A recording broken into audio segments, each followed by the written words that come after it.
हाय hello everyone. So EMS space से एक और कंपनी को आज हम डिस्कशन करेंगे, एम्बर एंटरप्राइज। ऑलरेडी हमने तीन कंपनीज को कवर किया है, PG electroplast, Epack durable and Kaynes technology. इस कंपनी को डिस्कस करने का पीछे का रीजन क्या है? आपने बहुत सारे आर्टिकल्स में देखा होगा, मैनेजमेंट की कमेंट्री से भी सुना होगा कि ये जो लास्ट कैलेंडर ईयर जो है वो तो काफी अच्छा गया ही था पूरे कंज्यूमर ड्यूरेबल स्पेस के लिए, बिकॉज जो हमने वो एक्सट्रीम समर हीट देखा था, हीट वेव था अक्रॉस इंडिया, उसका एक काफी अच्छा बेनिफिट मिला था, डिमांड में एक स्ट्रॉन्ग अपटिक आया था।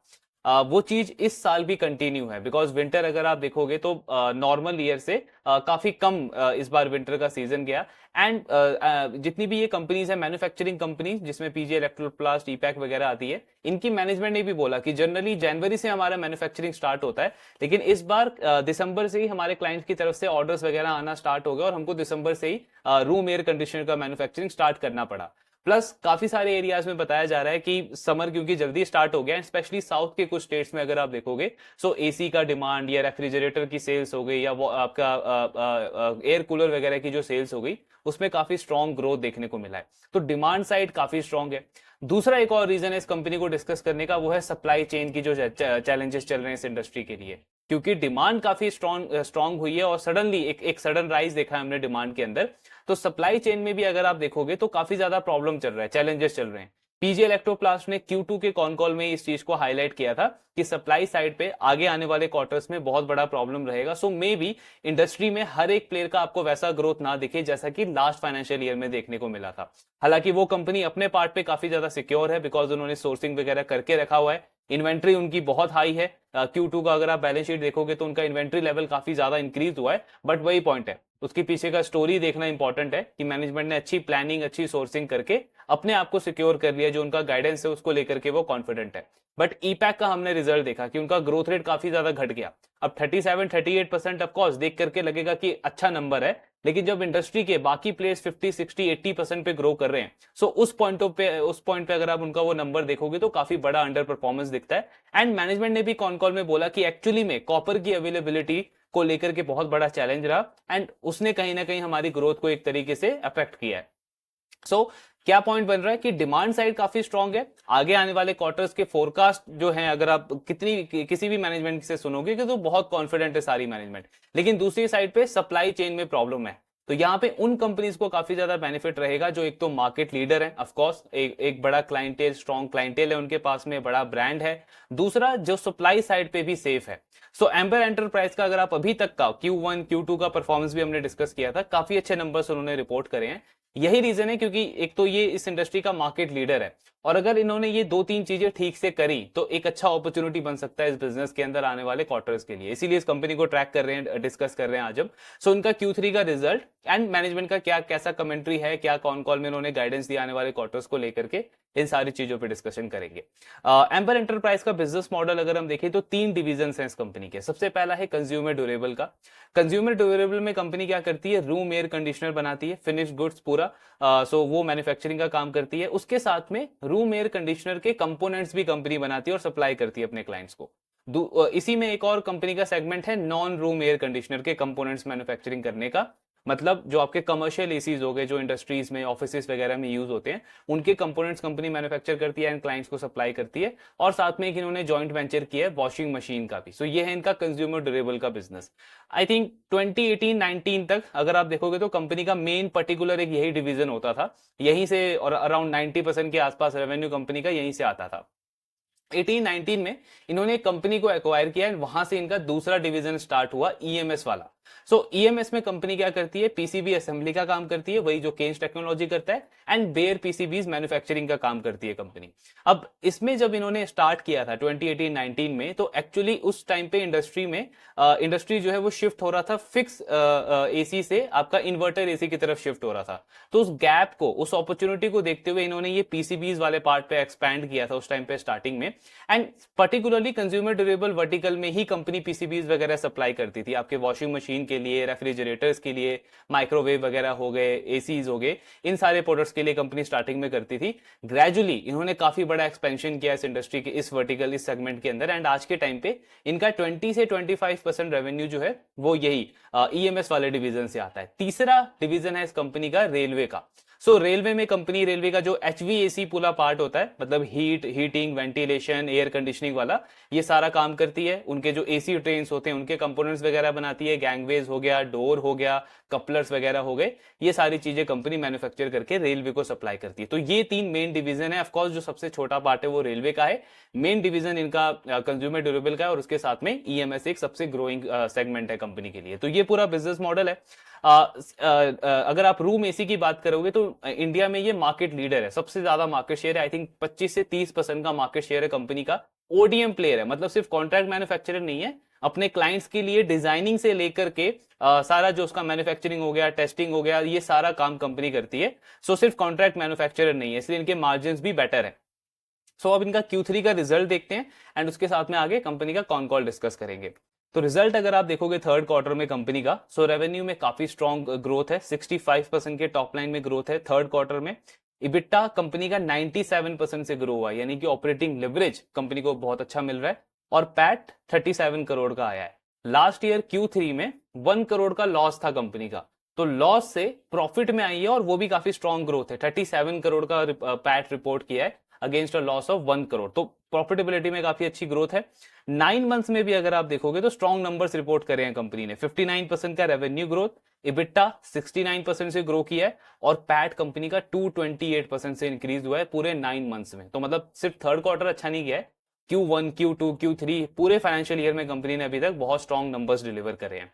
अब अगर आप सेगमेंट वाइज देखोगे तो consumer durable of course 72-73% revenue contribute करता है, एंड ये जो EMS इलेक्ट्रॉनिक वाला डिवीजन है कंपनी का, उसमें 20 से 25% का रेवेन्यू आता है। पर्टिकुलरली डिवीजन वाइज अगर हम देखें तो इनका ये रूम AC का कंपोनेंट का और नॉन रूम AC, ये 2 कंपोनेंट है इनके डिवीजन कंज्यूमर ड्यूरेबल वाले डिवीजन में। इसमें कंपनी फिनिश गुड्स में क्या क्या बनाती है, सो इंडोर आपका AC हो गया, आउटडोर AC हो गया, commercial AC, window AC, washing machine, ये सारे प्रोडक्ट्स कंपनी फिनिश गुड में बनाती है। एंड कंपोनेंट्स, ये सारे कंपोनेंट्स कंपनी सप्लाई करती है, कॉपर ट्यूब से लेकर के sheet metal, motor tools, heat exchanger, आपका क्रॉस फ्लो फैन जो होता है, ये सारे प्रोडक्ट्स कंपनी सप्लाई करती है। एंड टारगेट सेगमेंट्स, कंपनी ने वॉशिंग मशीन अभी जस्ट स्टार्ट किया है जॉइंट वेंचर में, लेकिन इसके अलावा नॉन AC कंपोनेंट्स में आप देखोगे water purifier, automobile, microwave, washing machine, and AC में स्प्लिट AC, विंडो AC, इन सारे प्रोडक्ट्स के लिए कंपनी सप्लाई करती है। इसका रेवेन्यू का ग्रोथ अगर हम देखें तो 67% का रहा है Q3 में। अब यहां पे आपको एक बहुत इंटरेस्टिंग चीज दिखेगा, Q3 में इसका रेवेन्यू कितना है, 1555 करोड़। और ईपैक ड्यूरेबल, जिसका ऑलमोस्ट 95-96% रेवेन्यू जो है वो सिर्फ AC वाले बिजनेस से आता है, उसका लास्ट पूरे साल का जो रेवेन्यू था वो अराउंड 1500 करोड़ के आसपास था। सो एक क्वार्टर का रेवेन्यू जो है एम्बर एंटरप्राइज का, वो ईपैक का पूरे साल का रेवेन्यू था। तो मतलब बेस में अगर आप देखोगे तो कितना बड़ा बेस है एम्बर एंटरप्राइज का। लेकिन जब हम ग्रोथ कंपेयर करते हैं, सो वहां पे ऑलमोस्ट 2 टाइम का डिफरेंस है एम्बर के फेवर में ईपैक के कंपैरिजन में। ईपैक का ग्रोथ कितना था AC बिजनेस का, 37-38%, और एम्बर एंटरप्राइज का 67% से ये डिवीजन ग्रो किया है। तो ये सबसे ज्यादा इंपॉर्टेंट होता है जब आप किसी एक पर्टिकुलर कंपनी को एनालाइज करते हो, तो उसके नंबर्स को कंपेयर करना बाकी कंपनीज के साथ में। बिकॉज सिर्फ 37-38% नंबर देख के किसी भी इन्वेस्टर को लगेगा कि ईपैक का बहुत अच्छा ग्रोथ है, बहुत अच्छी ग्रोइंग कंपनी है। लेकिन अगर आप ये नहीं देखोगे कि एम्बर ने उसके इतने बड़े बेस के ऊपर भी उसको 2 टाइम आउट परफॉर्म किया है, या PG इलेक्ट्रोप्लास्ट ने उसको दोबारा से आउट परफॉर्म किया है, तो पूरा स्टोरी हमको समझ में नहीं आएगा, पूरा पिक्चर हमको समझ में नहीं आएगा कि मार्केट क्यों ईपैक के स्टॉक को कंसिस्टेंटली करेक्ट कर रहा है, और PG इलेक्ट्रोप्लास्ट या एम्बर के एंटरप्राइज में वैसा फॉल हमको देखने को नहीं मिला। अभी भी बहुत प्रीमियम वैल्यूएशन पे ये ट्रेड कर रहे हैं, तो ये समझना बहुत ज्यादा इंपॉर्टेंट है। देन ऑपरेटिंग EBITDA मार्जिन में इंप्रूवमेंट है, और 9 मंथ्स में भी अगर हम देखें तो काफी अच्छा ग्रोथ देखने को मिला है। इलेक्ट्रॉनिक डिवीजन में PCB असेंबली और बेयर PCB कंपनी मैन्युफैक्चर करती है। इसमें कंपनी कैपेक्स वगैरह भी कर रही है, अभी कॉन कॉल में हम डिस्कस करेंगे। एंड ये सारे वर्टिकल्स में कंपनी सप्लाई करती है। सो स्टार्टिंग में कंज्यूमर ड्यूरेबल से इन्होंने स्टार्ट किया था FY20 से। देन उसके बाद आप देखोगे कि लास्ट 3-4-5 ईयर्स के अंदर कंपनी ने बहुत सारे वर्टिकल्स में अपने बिजनेस को एक्सपैंड किया, और इसका रेवेन्यू शेयर भी आज के टाइम पे 20 से 25% के बीच में आता है।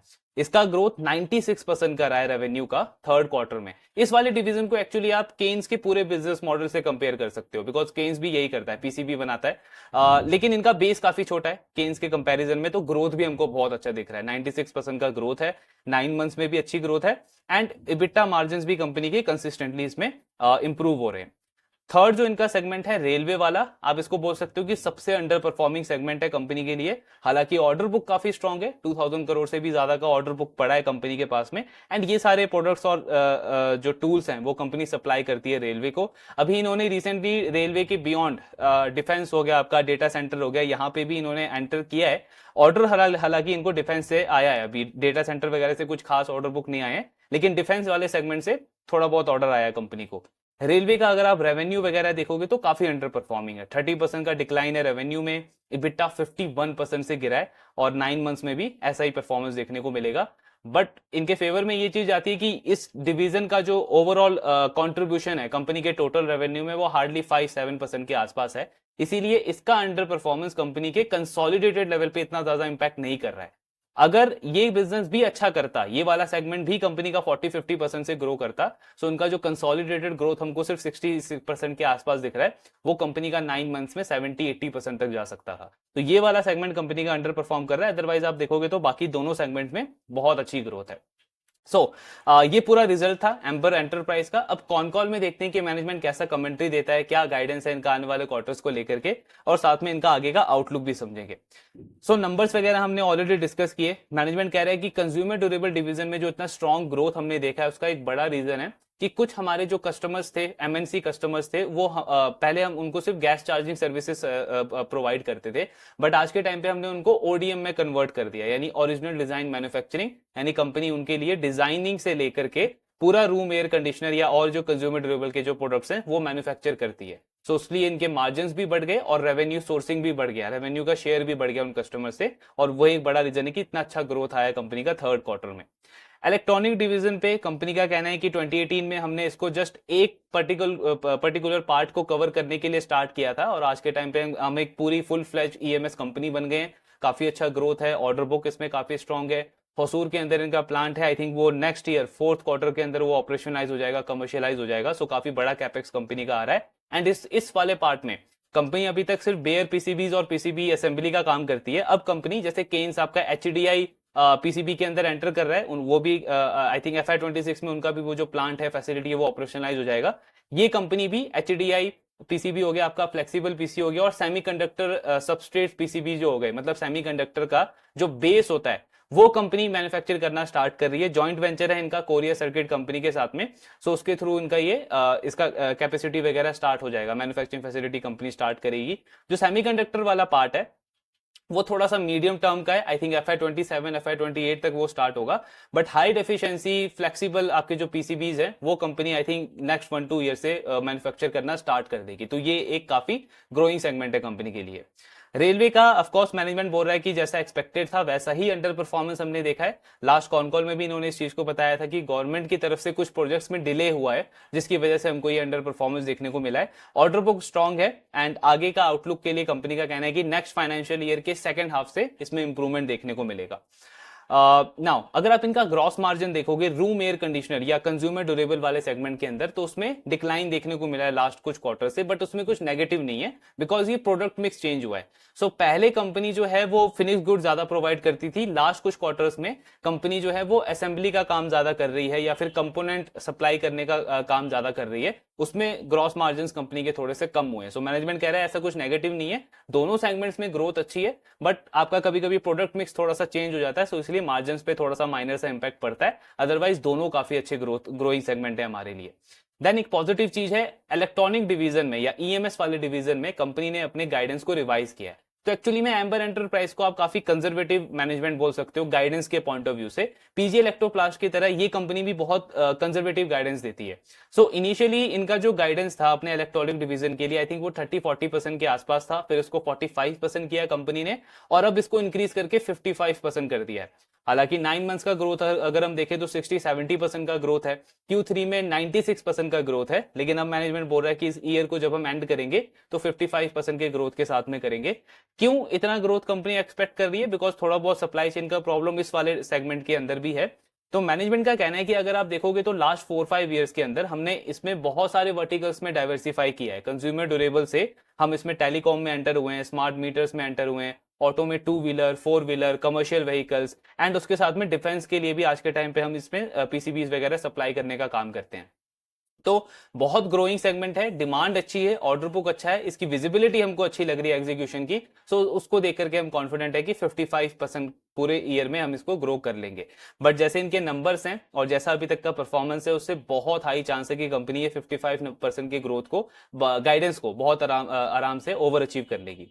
देन आरएसी सेगमेंट की अगर हम बात करें तो मैनेजमेंट अगेन कह रहा है कि क्या चीजें हैं जिसने ग्रोथ को इतना बड़ा कंट्रीब्यूट किया है। तो सबसे बड़ा जो कंट्रीब्यूशन आया है वो वही जो एमएनसी प्लेयर्स हैं रूम एयर कंडीशन इंडस्ट्री के अंदर, जो पहले सिर्फ गैस चार्जिंग की सर्विसेज हमसे लेते थे, उनको हमने ओडीएम में कन्वर्ट किया है। सो एक्चुअली जब गवर्नमेंट ने बैन किया था गैस चार्जिंग को, तो इन सारी कंपनीज को स्ट्रिक्ट इंस्ट्रक्शन था कि या तो ये अपनी खुद की मैन्युफैक्चरिंग फैसिलिटी बिल्ड करे इंडिया के अंदर, या फिर ये कॉन्ट्रैक्ट मैन्युफैक्चरिंग करवाए इंडिया के अंदर। मतलब आगे का आउटलुक गाइडलाइन इनको इसी तरीके से थी। तो कंपनी का कहना है कि इनिशियली हम इनको गैस चार्जिंग की सर्विसेज सप्लाई करते थे, बट जैसा लास्ट ईयर आपने डिमांड में एक सडन अपटिक देखा, सप्लाई साइड पे प्रॉब्लम था, तो वो एक अच्छी अपॉर्चुनिटी थी हमारे लिए एंड हमने ग्रेजुअली इनको कन्वर्ट कर लिया अपने ओडीएम के पार्ट में। दो प्लेयर्स हैं, दो एमएनसी हैं जो जो जिनके लिए कंपनी एम्बर एंटरप्राइज आज के लिए रूम एयर कंडीशनर मैन्युफैक्चर करता है, मतलब फिनिश गुड बनाता है पूरा। और एक कंपनी है इनमें से जिसने अपना खुद का मैन्युफैक्चरिंग फैसिलिटी सेटअप किया है इंडिया के अंदर, उनको ये कंपनी क्या करती है, कंपोनेंट सप्लाई करती है। तो क्योंकि इनका कंपोनेंट्स का भी बहुत बड़ा बिजनेस है कंज्यूमर ड्यूरेबल वाले बिजनेस के अंदर, सो ये इनको हेल्प करता है कि अगर कोई क्लाइंट फिनिश गुड नहीं लेना चाहता हमसे, तो हम उनको कंपोनेंट्स भी सप्लाई कर सकते हैं, क्रिटिकल कंपोनेंट्स भी सप्लाई कर सकते हैं, जिसकी अवेलेबिलिटी को लेकर के सप्लाई चेन में वैसे प्रॉब्लम चल रहा है। सो ये भी एक अच्छी अपॉर्चुनिटी है एंड इन दोनों से काफी अच्छा ग्रोथ देखने को मिला है कंपनी को। देन मैनेजमेंट बोल रहा है कि मे बी ये एक बड़ा पार्ट हो सकता है, ये मेन रीजन हो सकता है कि क्यों हमने इंडस्ट्री की ग्रोथ को भी आउट परफॉर्म किया है, पर्टिकुलरली थर्ड क्वार्टर के अंदर।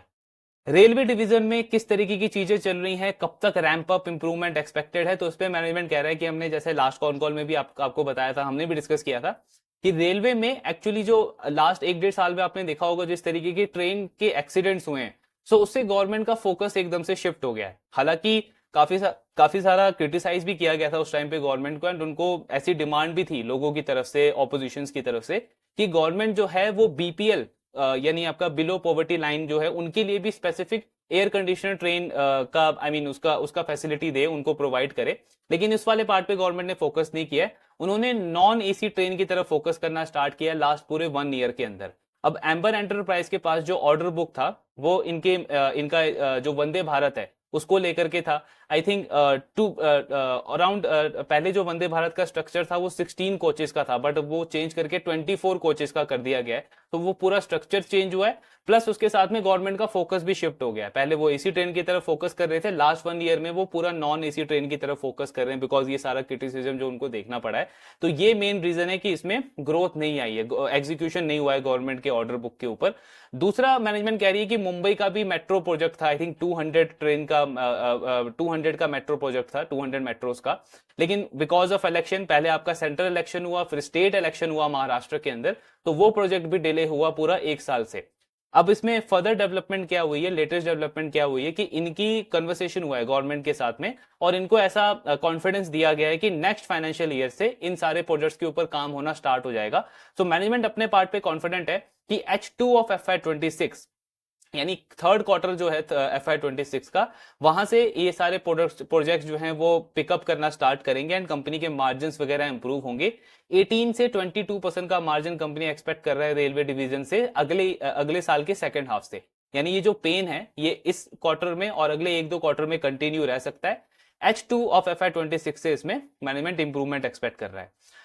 देन कितना ज्यादा कंट्रीब्यूशन आया इनका रूम एयर कंडीशन वाले बिजनेस से, बिजनेस में जो न्यू कस्टमर्स इन्होंने इंक्लूड किए उन कस्टमर्स से। सो कंपनी कह रही है कि एक्चुअली में हमने जब इनको ऑनबोर्ड किया था ओडीएम में, जब हमने इनको कन्वर्ट किया, तब हमारा एक्सपेक्टेशन था कि इनसे 20-25% का ग्रोथ हमको आ जाएगा।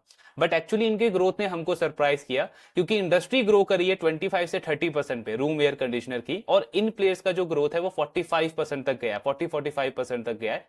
तो आप ऐसा बोल सकते हो कि हमने जो इंडस्ट्री को आउट परफॉर्म किया है उसमें इन तीनों कंपनीज का बहुत बड़ा रोल है। हमारा ग्रोथ 50-60% में भी इन कंपनीज की वजह से आया है। सो आप बोल सकते हो कि एक स्ट्रॉन्ग वैल्यू एडिशन रहा कंपनी के लिए ये new client acquisition. Then outsourcing industry को लेकर के कैसा ग्रोथ वगैरह एक्सपेक्टेड है, बिकॉज हमने पहले भी डिस्कस किया है कि इस इंडस्ट्री में जो ओईएम प्लेयर हैं जैसे वोल्टास हो गया, हायर हो गया, ये सारे प्लेयर्स खुद की मैन्युफैक्चरिंग फैसिलिटी भी सेटअप कर रहे हैं, क्योंकि डिमांड जिस तरीके से उन्होंने देखा, और लास्ट ईयर सप्लाई साइड पे काफी ज्यादा प्रॉब्लम आया था बिकॉज डिमांड एकदम से आ गई और इतनी सारी मैन्युफैक्चरिंग फैसिलिटी सेटअप नहीं थी उस टाइम पे, मतलब ये सारे प्लेयर्स रेडी नहीं थे उस डिमांड को केटर करने के लिए। तो ये सारी जो कंपनीज हैं इन्होंने खुद की भी फैसिलिटी सेटअप करना स्टार्ट कर दिया है। कंपनी कह रही है आज के टाइम पे 6 बड़ी कंपनीज जो हैं, ओईएम प्लेयर्स जो हैं जिनको फैसिलिटी सेटअप करना था वो ऑलरेडी कर चुके हैं, और फर्दर फैक्ट्रीज हमको नहीं लग रही कि कोई और नई कंपनी लेकर के आ रहा है। उन 6 कंपनीज ने अपना फैसिलिटी वगैरह सेटअप कर दिया है, प्रोडक्शन उनका स्टार्ट हो जाएगा। लेकिन उसके साथ में आउटसोर्सिंग इंडस्ट्री में भी बहुत स्ट्रॉन्ग ग्रोथ हम देख रहे हैं पिछले कुछ सालों से, एंड ऐसा एक्सपेक्टेड है कि ये कंटिन्यू रहेगा आने वाले क्वार्टर्स के अंदर भी।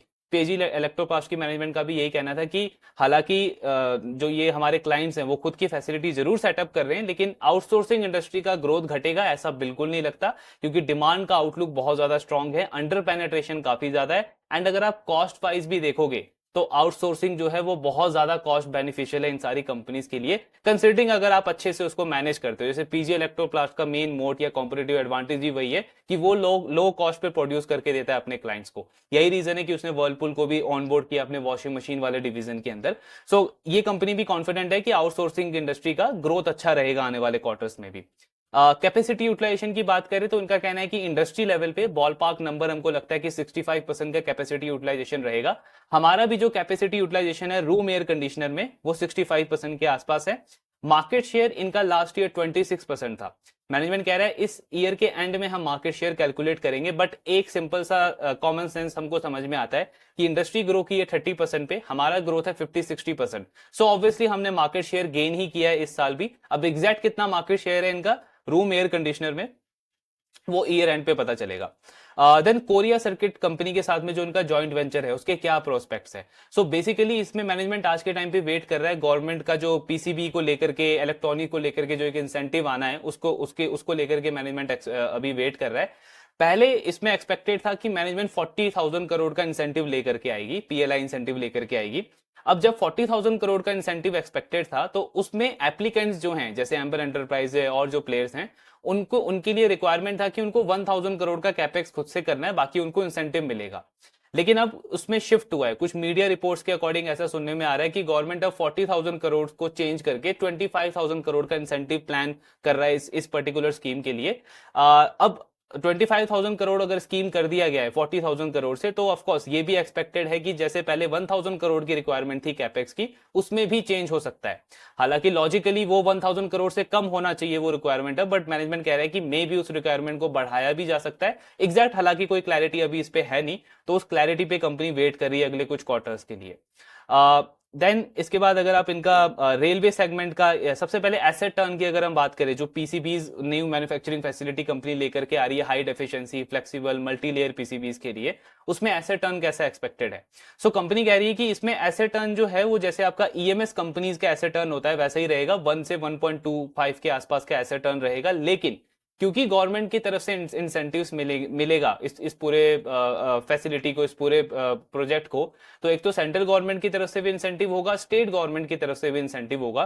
तो जो एसेट टर्न नॉर्मली हमारा 1 से 1.25 का होता, इस इंसेंटिव्स की वजह से वो एसेट टर्न हमारा 2.5 से 3 टाइम तक जा सकता है। तो इससे हमको सिग्निफिकेंस समझ में आता है कि कितना बड़ा सिग्निफिकेंस है गवर्नमेंट की इंसेंटिव्स का इन सारे प्रोजेक्ट्स को लेकर के। और इसीलिए ये अभी तक हालांकि वो स्कीम आई नहीं है मीडिया में एग्जैक्टली गवर्नमेंट की तरफ से, डिस्कशन चल रहा है इनिशियल लेवल पे, लेकिन कंपनी अपने पार्ट पे लैंड वगैरह देखना इन्होंने स्टार्ट कर दिया है।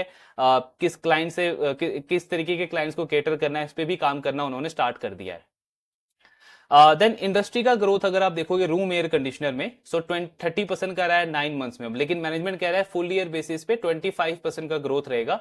उसका रीजन ये है कि लास्ट ईयर का जो फोर्थ क्वार्टर था उसमें ग्रोथ काफी अच्छी थी, सो उसकी वजह से हाई बेस की वजह से थोड़ा सा ग्रोथ घट सकता है फोर्थ क्वार्टर में इंडस्ट्री लेवल पे। तो मैनेजमेंट 25% के आसपास का ग्रोथ कह रहा है इंडस्ट्री का रूम एयर कंडीशनर के अंदर।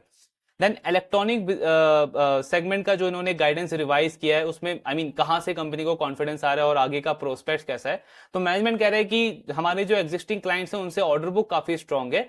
दूसरा पार्ट, क्यों हम इसमें इतना बड़ा कैपेक्स कर रहे हैं, कंपनी लगभग 650 करोड़ का कैपेक्स कर रहा है अपने इलेक्ट्रॉनिक बिजनेस के अंदर।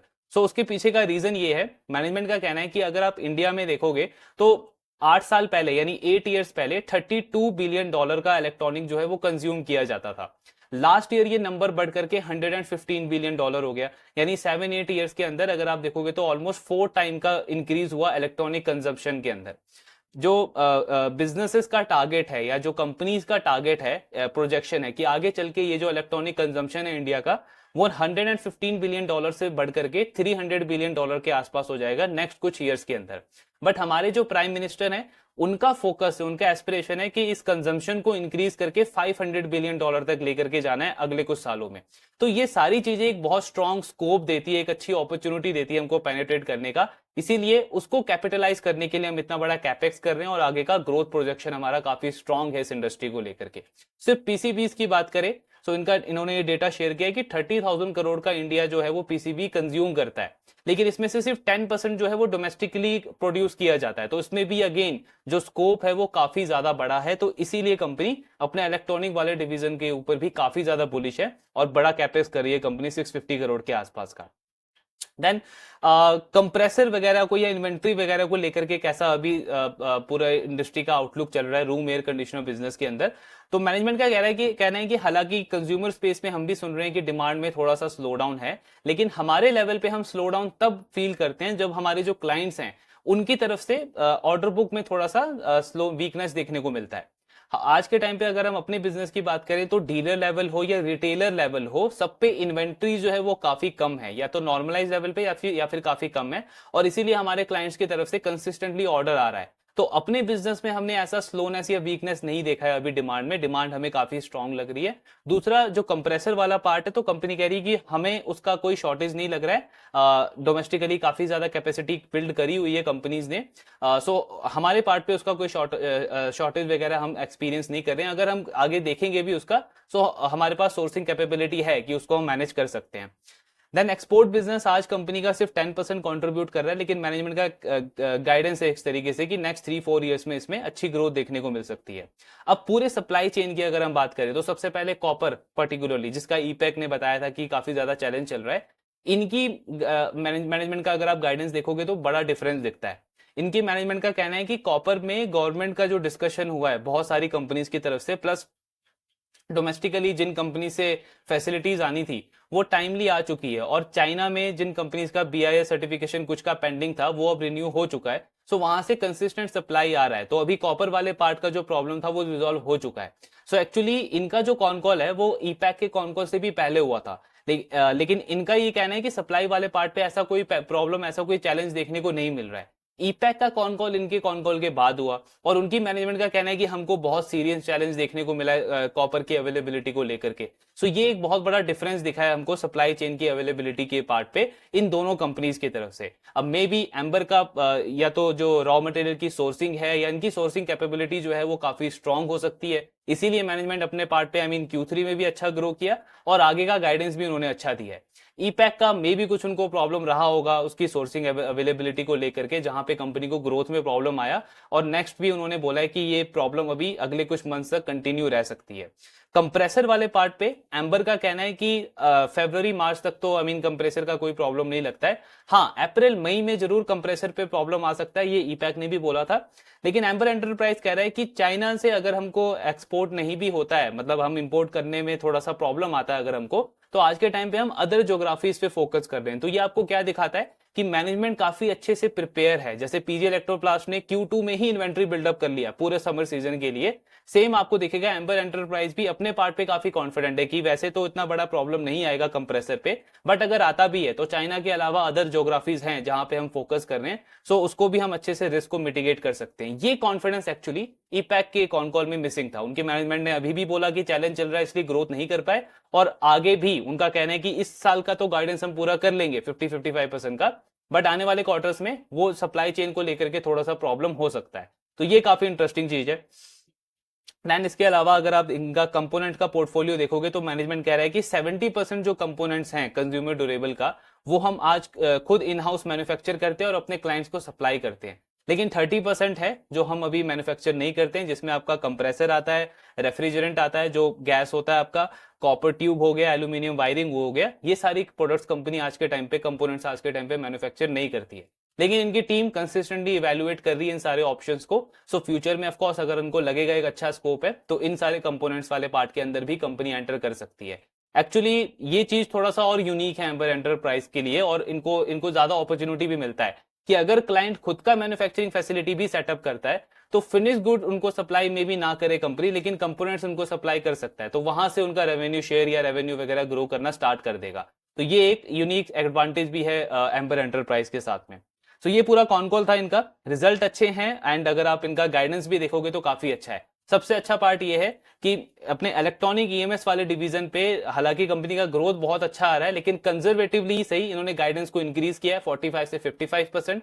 कंज्यूमर ड्यूरेबल का बिजनेस ऑलरेडी पूरी इंडस्ट्री 30% के आसपास पे ग्रो कर रही है, तो वो आउट परफॉर्मेंस बहुत एक्सपेक्टेड है कि एम्बर कंटिन्यू रखेगा। एंड अगेन जैसा पीजी इलेक्ट्रोप्लास्ट ने बोला कि ये आने वाले जो क्वार्टर्स हैं उसमें आपको एक बड़ा डिफरेंस दिखेगा, अनलाइक लास्ट ईयर जहां पे हर एक प्लेयर बहुत इजीली ग्रो कर पा रहा था, वैसा नहीं होगा क्योंकि सप्लाई साइड पे प्रॉब्लम है। बीआईएस सर्टिफिकेशन गवर्नमेंट बहुत सारे चाइनीज कंपनीज का रिन्यू नहीं कर रहा है, एंड वहां पे जिस कंपनी की सोर्सिंग अच्छी रहेगी, रॉ मटेरियल का मतलब उसको सोर्स करने का कैपेबिलिटी स्ट्रांग रहेगा, वो कंपनी अच्छे से ग्रो कर पाएगी, वो मार्केट शेयर भी गेन करेगी। तो उसमें पीजी इलेक्ट्रोप्लास्ट भी काफी वेल सेफ रखता है उस वाले पार्ट पे, एंड एम्बर एंटरप्राइज की मैनेजमेंट भी उसको लेकर के काफी कॉन्फिडेंट लगती है।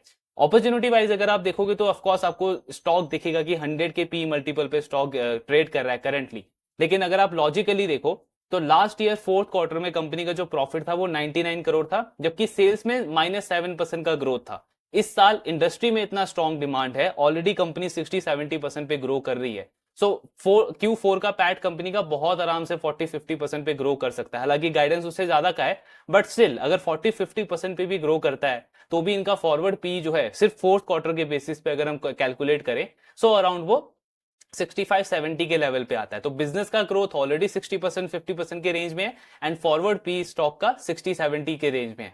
और ये जो करेक्शन हुआ है रीसेंट करेक्शन, ऑफ कोर्स उसने और ज्यादा वैल्यूएशन को थोड़ा सा लिक्विडिटी बना दिया है। तो पीजी इलेक्ट्रोप्लास्ट, एम्बर एंटरप्राइज, ये जो पूरा समर सीजन का आपका जो प्ले चल रहा है कंज्यूमर ड्यूरेबल वाले स्पेस के अंदर जो इतनी स्ट्रॉन्ग डिमांड है उसको देखते हुए काफी दोनों काफी अच्छे प्लेयर्स लगते हैं। ट्रैकिंग इनका कंटिन्यू रखेंगे और देखते हैं आने वाले क्वार्टर्स में कैसा परफॉर्मेंस रहता है। आपके जो भी डाउट्स है ऑफकोर्स शेयर करते रहिए। Thank you very much.